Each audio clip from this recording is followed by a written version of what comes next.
Good morning. My name is Zach. I'm a bioinformatics analyst at JCBI. My focus is on data with regards to host response and data that we can involving host interactions and all different kinds of data that we can use to analyze how the host engages with the virus infection. And Viper, as of right now, offers data on omics response to virus infections, where you infect a virus in vitro or in vivo with a mouse or any other kind of human cell lines, and you analyze the omics response, whether that be transcriptomics, metabolomics, lipidomics, ChIP-Seq, and all the kinds of other omics technologies that exist out there. So yeah, the virus pathogen resource offers these kinds of data sets, and we label it as host factor data, and as a component in Viper. And if you open up Viper and you go under the search and you click on host factor data, that will then navigate you to all the data sets that we offer regards to omics response. And as I mentioned, currently we support the vast majority of the omics response data that we support is transcriptomics data and proteomics data, but we're currently in the process of loading in more data, and some of those data sets are going to be metabolomics data, so we'll be adding that in soon. We offer a very small amount of lipidomics data in there, and also a little bit of ChIP-Seq data. And all the information that we give, when we give information at the study, the experiment, and also at the sample levels. And I think one of the beauties of how we offer our data in this resource, as opposed to just downloading omics data anywhere else, like in Geo or any of those other services, is we are very specific with how we curate and annotate and label these data sets. And the very last thing I mentioned here is all of our results, all of the post-processing analysis from this omics data, such as the differential gene expression analysis, we place that into what we call a bioset. And it's worth keeping in mind that most of these data sets are typically measured over a time course. So, like I said, you infect the cell with the virus, and you measure omics response from 0 up until X hours. And at every time stamp, we have a collection of significantly expressed host factors. And the significantly expressed host factor is that mapped to a specific time point of what we label a host factor bioset.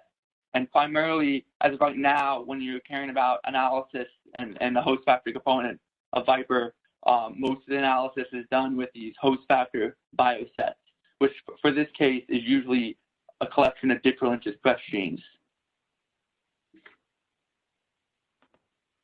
So, some background of the importance of the Viper host factor data. First off, it's worth noting that all of these data sets, they originate from the NIAID Systems Biology for Infectious Disease programs. And all of these data sets are very high quality data sets, some of the best systems virology data sets that exist out there. We're not just pulling data from, like I said, gene expression omnibus. We're receiving these data sets from highly respectable labs, and then we are then strictly curating these databases. We are strictly curating these data prior to loading into our database. And then once each data set is loaded, whether it be the transcriptomics, metabolomics, etc., that affiliates with each experiment, all these data sets are then handed their own host factor experiment page. And I'll obviously show you what that is in the demo. And all these host factor experiment pages have their own static page, and they're also assigned a digital object identifier. And then within that page, you can acquire all the experiment information. You can examine the biosets at each time point. You can download the data. You can run enrichment analysis. You can use data models such as weighted gene co-expression analysis and analyze the data that way. But pretty much all of the analysis, for the most part, can be done within that page. It's also worth noting that, the presentation of these pages is always dictated by a strict controlled vocabulary workflow that was designed by in-house at JCVI. How we all the means by how we present these data sets are governed by a very strict vocabulary. As I mentioned, all these pages, these static pages, have a DOI, and then yes, from these pages you can analyze the biosets with enrichment analysis, even cytoscape. We offer cytoscape to version of cytoscape analysis, and also different kinds of Boolean set operations. If you want to compare and contrast biosets within the same experiment, or biosets from among different viruses. For example, like a lot of these experiments, for example, some of the Coronaviridae experiments will analyze SARS-CoV, and then they'll also have mutated strains of the virus in there within one experiment, and you can compare the biosets that map to these strains within one experiment. So, Viper coronavirus host factor data. First of all, it's worth noting we currently haven't loaded in SARS-CoV-2 data set yet, and I think the main reason why we don't have SARS-CoV-2 data set yet has to do with how strict we are with the kinds of data sets we allow. We have to first get this data from these labs, and NIAID is very, very specific on the kind of data sets we're allowed to load into these. But as of now, we currently support 25 omics experiments that are all quantifying host response to SARS and MERS-CoV. As I mentioned, most of these experiments are all transcriptomics. And as of now, a lot of them are microarray, but a handful of them are also RNA-seq. The data sets that I'm currently working with some of our software engineers to load in is a large bundle of MERS-CoV data sets that we're planning on loading in. Also other lethal human viruses such as Ebola and West Nile virus. But Coronaviridae, we do have more MERS-CoV coming in, and most of those data sets are actually, most of the transcriptomic data sets are actually going to be RNA-seq, but they're more new. And as far as the cell lines that make up these particular coronavirus host factor data, 8 of them are with human cell lines, and 12 of them are with mice, and 1 of them is with an African green monkey. So it's worth noting we have 25 Coronaviridae omics data, but the majority of our data right now is influenza.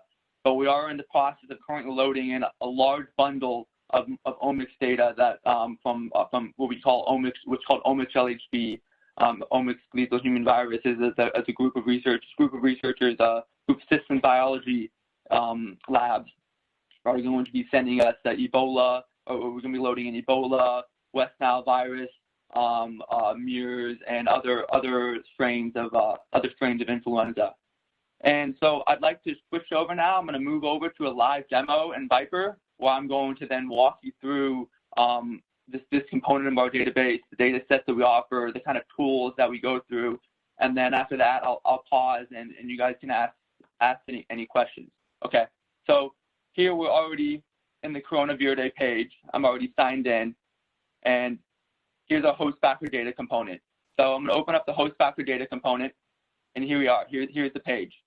So as of right now, we just support 73 omics data records that are originating from these NIAID systems biology programs. So here, on the left-hand side here, we can start to filter out for the kind of specific data sets that we want. So as I mentioned, right now we just support Coronaviridae and influenza data sets. But then here we have all these different versions of all these different infection agents, these different strains of influenza, different strains of SARS-CoV, this is a mouse-adapted SARS-CoV, more strains of influenza, and then all these here are these various strains of mutated SARS-CoV. If you're curious, I wrote a report analyzing those SARS-CoV, these different strains, and how we can use the Coronaviridae host factor data to analyze Coronaviridae, and I talked about a lot of these different strains, but these are just different strains of mutated SARS-CoV, such as like the bat SRBG is replacing the receptor binding protein from a bat SARS-CoV and then inserting it into the infectious clone of a human SARS-CoV, and the SARS-CoV body is the wild type, and then again different strains of mutated SARS-CoV.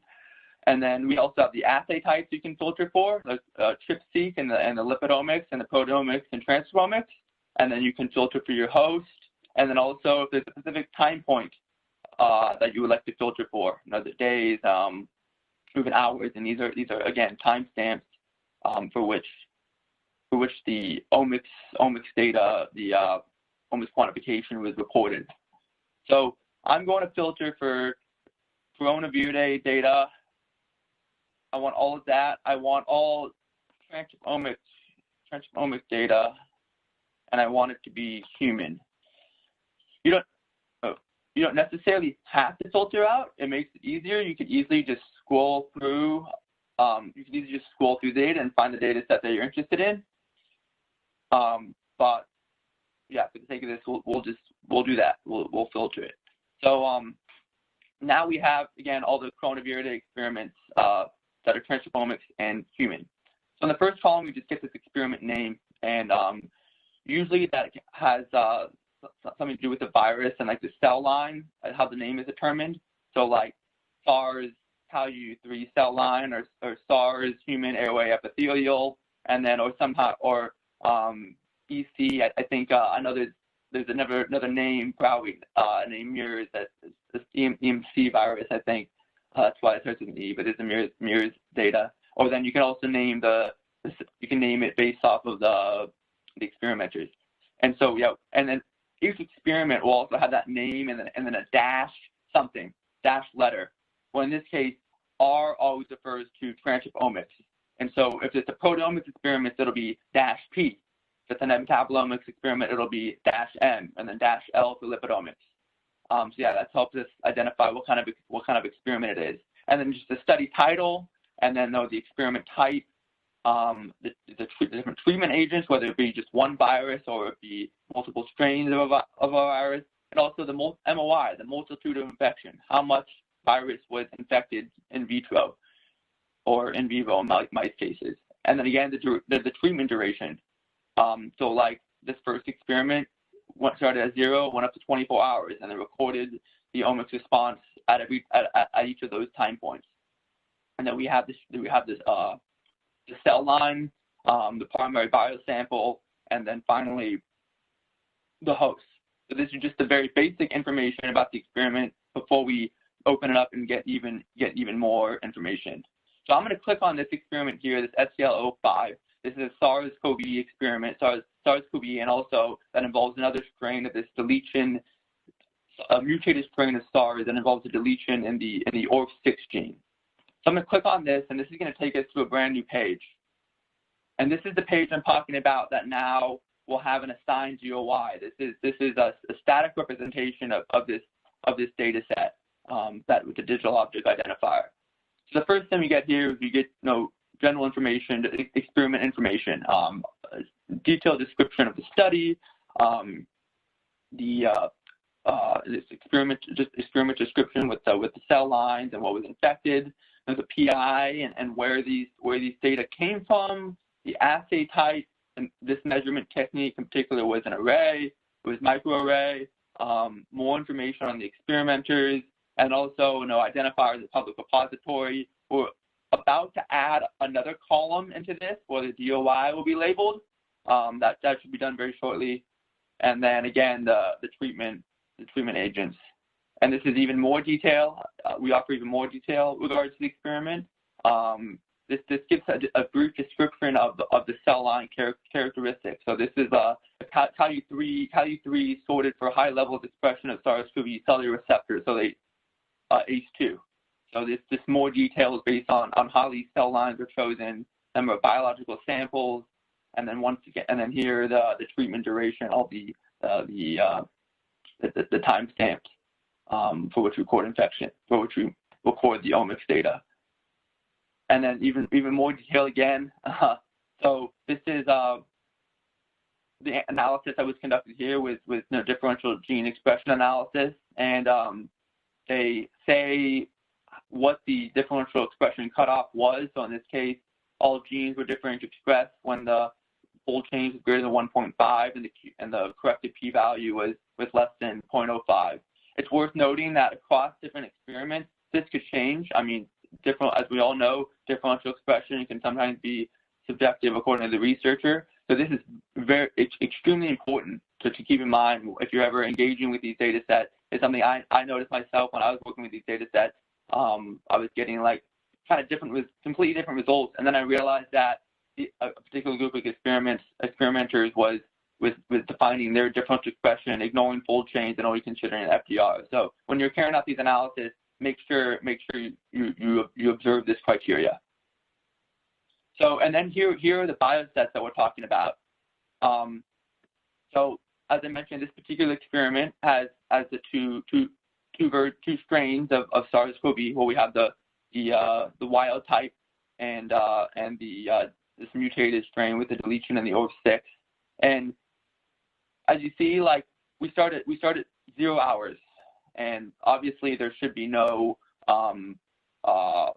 differential expression yet. And we go 0, 3, 7, and we don't get our first differential expression until 24 hours. And one interesting characteristic of how we portray, the way we're portraying this data as biosets, and you can clearly see there's no differential expression until 24 hours, there's no results in 24 hours. This is a good gauge into the quality of the data. I mean, if you start getting like some differential, if those numbers are kind of scattered in the beginning, if we got like 0 and then like 100 and then 50, and then like if it was kind of all over the place in the beginning, that's a red flag if the quality of this data is maybe not that great. But as you can see, like we're not getting any differential expression until 24 hours post-infection, and that's usually a good gauge of the quality of these data sets. And an interesting thing to realize too is research has shown that that the coronaviruses do induce a late transcriptomic response, and so we immediately see that here with these biosets. So like if we can click on one of these numbers here, so let's click on this 30 hour.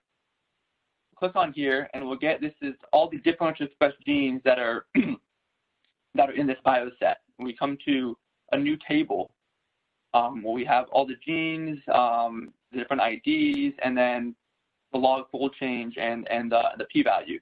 And we can then select all the data. If you want to select all the data, you need to scroll down and consistently hit the load more button. I won't do that now because I want to keep moving forward. But you can keep load all the data, and then you can select all the data, and then you can run an enrichment analysis. I don't want to do that now because we can do that in the tutorial. Things I want to do. You can download this particular bioset, or you can even add this particular bioset to your working set if you just want to save it for later. So I'm going to back up, and the next thing we have is these host factor bioset patterns. And what this is these host factors will be grouped into specific pattern biosets according to patterns of differential expression that they portray.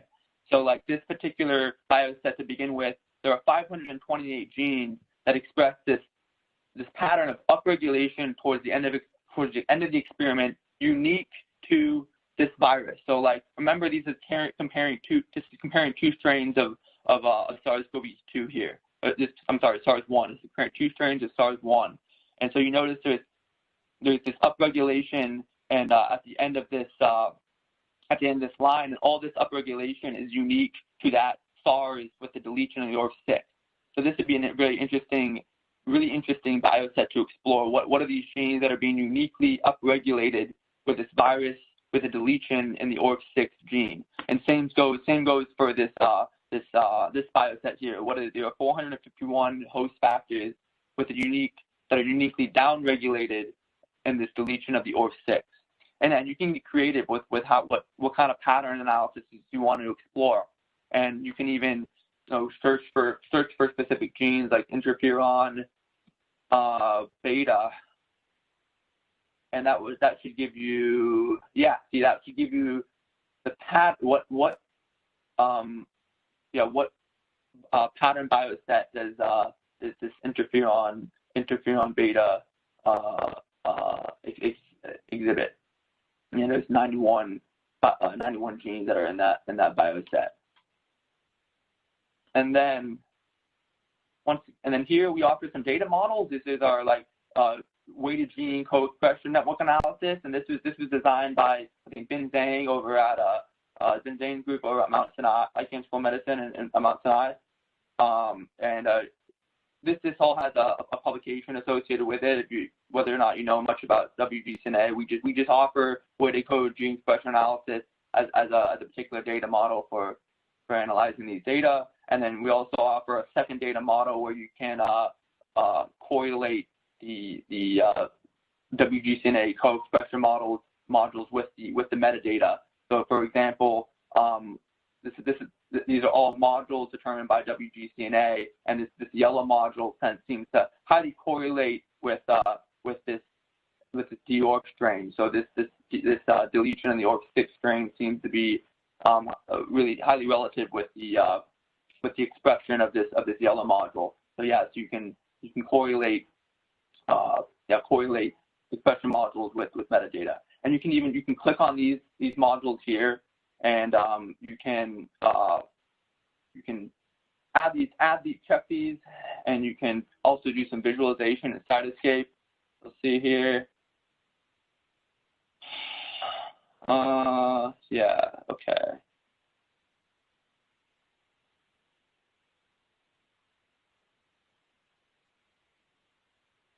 Taking a bit time to load. A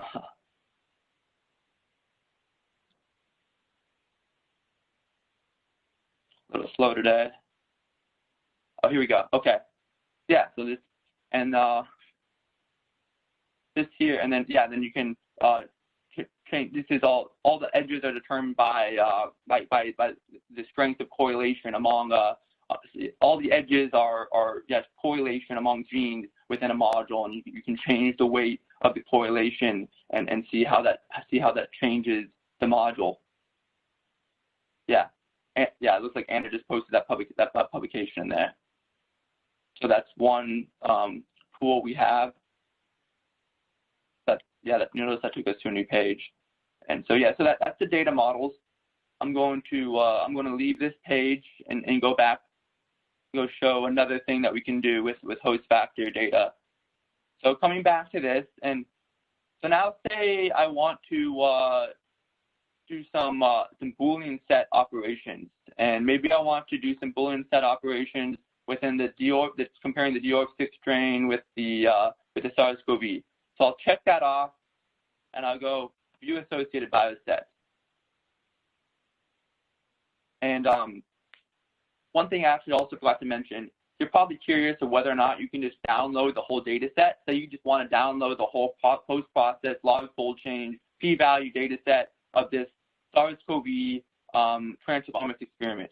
You can check it off, and you can download the entire data set. And there are different options for what you can download. This specific special tab delimited is just this table here, but then you can also download the experimental metadata. But then the complete data matrix would be your full data set that you want to explore. And this is what I've been routinely doing if I want to conduct my own transcriptomic analysis. I would just go here, and I could download the complete data matrix. If there's not, if I want to go carry out my own analysis, whether download it into R or Python, and then you can download the full data set here. You can change the name, and that will give you the full process data. So also say you want to do some comparisons, as I mentioned. You want to identify maybe a set intersection or a set difference between these two biosets. You can do that right here and say, so let's say we want to compare this SCL05, mutated strain, the DR strain with the wild type. So we can check both of those off, and we can perform a set analysis, set a Boolean set operation. Here we can either do the union, we can do the intersection, find unique factors, one we can subtract. So let's do a set intersection. So now let's wait a little bit, and it'll compute the set intersection between those two. Here we go. Okay, should be coming. Yeah. So now this is all the set intersection, and then you can either then add this. So this is a set intersection between these. Again, this SARS-CoV omics response versus the SARS-CoV deletion of 6. And you can either you can download that, or you can add to a working set, and you can do other kinds of downstream analysis, whether you want to do an enrichment. You can save that to a working set, download it, and you can insert it into like a David enrichment and whatnot. That's just an example of how we can do comparisons. And we can also do, I won't show it now, but we can also do like a set difference. I'm just gonna kind of show like what the workflow. So say we want to subtract, the SARS-CoV from the SARS-CoV wild type from the SARS-CoV mutated. We can then do a set difference. We'll see here and we'll select what we want to subtract from it. It's wild type, and then we can submit. I won't do that now just to save time. But yeah, then that will give you a collection of host factors that are a set difference. And then I'll do an enrichment analysis right now real quickly of one of these biosets. I'll take the SARS-CoV bioset. I'll take anyone here. I'll just do this 36-hour SARS-CoV wild type. You can run an analysis and do an enrichment analysis.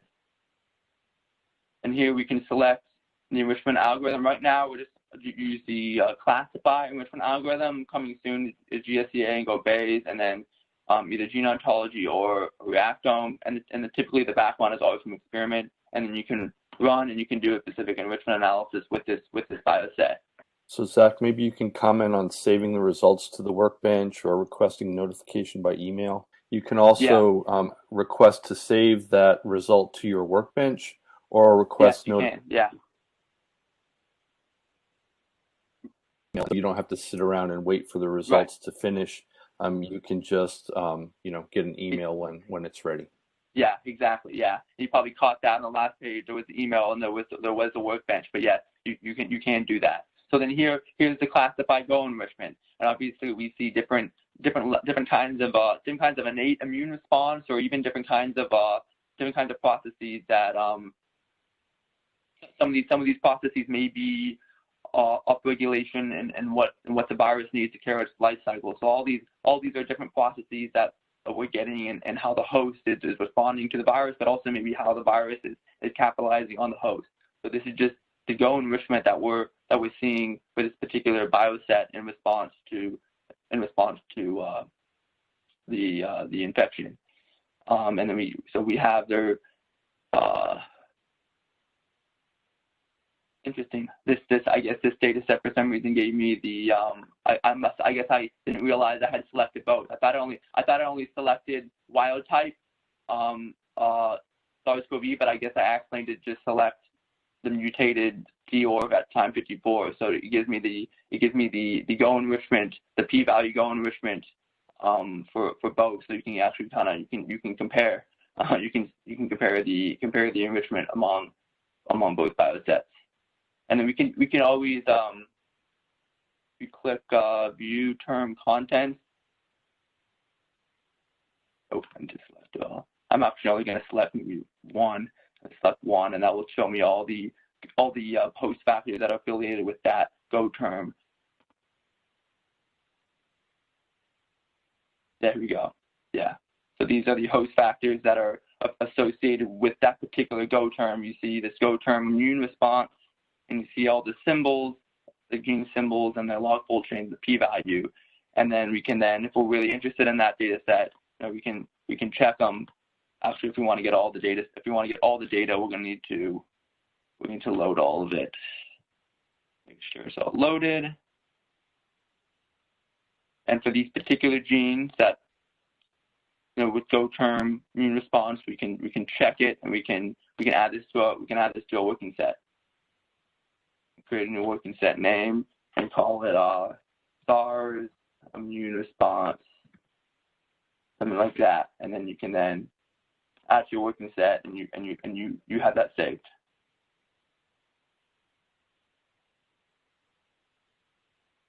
Cool. So that is now on our working set, and it's saved, and then we even within our workbench too. So if you go to my workbench, you can do set operations within the workbench, and then download that data, and then take it wherever else you may want to use it.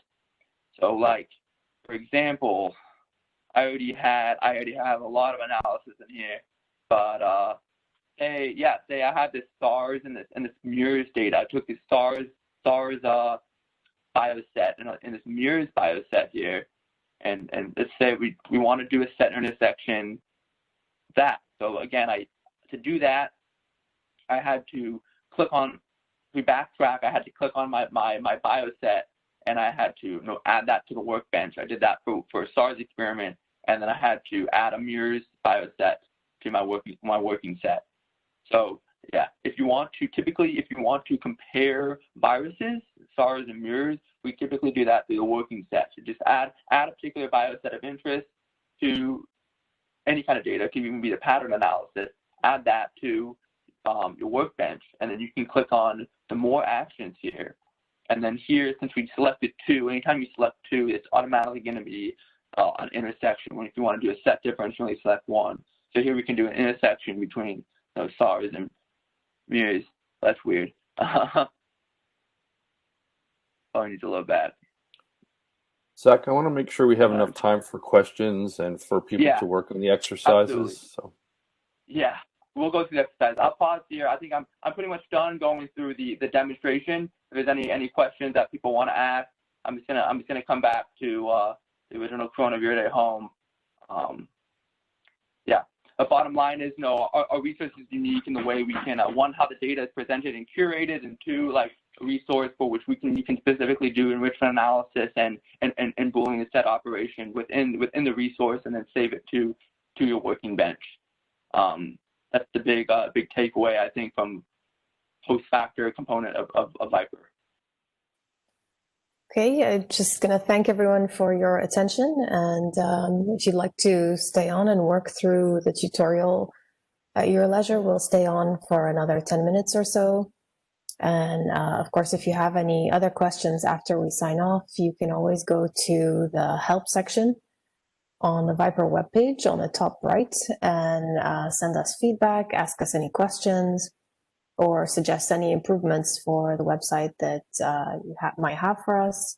And we usually respond to you pretty quickly. So thank you again for attending, and we look forward to seeing you at our next seminar in December on Coronaviridae group orthologs.